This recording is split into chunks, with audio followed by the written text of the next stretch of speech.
Have you heard of the fruit that left pirates and sailors in such bliss that they abandoned their families forever? Or a fruit so magical they could trap a goddess in the underworld?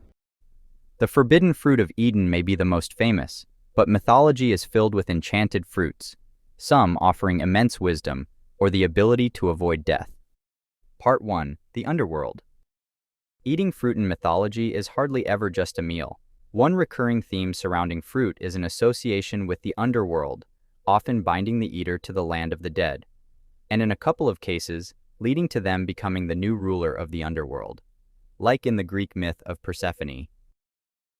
The goddess Persephone, once just a carefree maiden known as Kare, was gathering flowers with her nymph friends in Sicily, when the ground split open and the god Hades dragged her into the underworld. Her mother, Demeter, the goddess of the harvest, was devastated and refused to let trees bear any fruit until Persephone was found, plunging the world into famine. Zeus finally intervened, convincing Hades to let Persephone go, but there was a catch. She had eaten 6 pomegranate seeds while in the underworld, which meant she was now tied to it forever. She would spend 6 months with her mother, bringing spring and summer, and 6 months in the underworld, marking autumn and winter, when Demeter wouldn't let anything grow. That one pomegranate changed her forever, transforming her from an innocent maiden into the queen of the dead. A similar fate befell Izanami, the Shinto creation goddess. After dying in childbirth due to the burns she got from her son, the fire god Kagetsuchi, she descended to Yomi, the Japanese underworld. Her husband, Izanagi, tried to bring her back, but she had already eaten the fruit of the dead. This had transformed her into a rotting corpse crawling with maggots. Horrified by this, Izanagi fled, sealing the entrance to Yomi with a massive boulder. Enraged, Izanami vowed to kill 1,000 people a day, forcing Izanagi to counter by creating 1,500 new lives each day. Like Persephone, after eating the food found there, she had become more than just a lost soul. She was now the ruler of the underworld. Part 2. Bliss. Not all mythical fruits bring doom. Some offer pure, intoxicating bliss. In the Greek epic poem, Homer's Odyssey, Odysseus and his men encounter the island of the lotus eaters, a race of men who consume the honey-sweet fruit of the lotus tree. Those who eat it fall into a dreamlike state, forgetting their past, their families, and their purpose. The lotus eaters encourage travelers to join them, leading sailors to abandon their families and journey, only waking from their peaceful sleep to eat more lotus fruit. This theme continues in Celtic mythology with Manannán mac Lir, the sea god who rules over Evan Ablach, which translates to the Isle of Apples. The island has trees that are said to have silver branches with golden apples. Manannán once gave a silver branch bearing 9 golden apples to a legendary king in exchange for his family. This branch with apples held a unique power. When shaken, they lulled anyone into a peaceful sleep. Whether through the lotus fruit or golden apples, mythology often warns of foods that provide too much comfort, lulling people into a state where they lose all ambition and sense of time. So, put that bag of chips down. Forbidden fruits. Some fruits don't just bring bliss or entrapment, they bring knowledge and power, but at a cost. According to Christian and Jewish mythology, Adam and Eve lived in paradise, free to eat from any tree in the Garden of Eden, except for one. God forbade them from eating from the tree of knowledge of good and evil, warning that they would surely die if they did. But in Genesis 3, a serpent, often identified as Satan, convinced Eve that the fruit would grant her wisdom like gods. Though the Bible never specifies the fruit, artistic tradition often depicts it as an apple.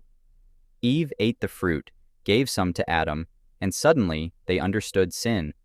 Realizing they were naked, they covered themselves in leaves and hid in shame from God. Their punishment was severe. They were cast out of Eden, condemned to a life of hardship, pain, and the knowledge of their eventual death.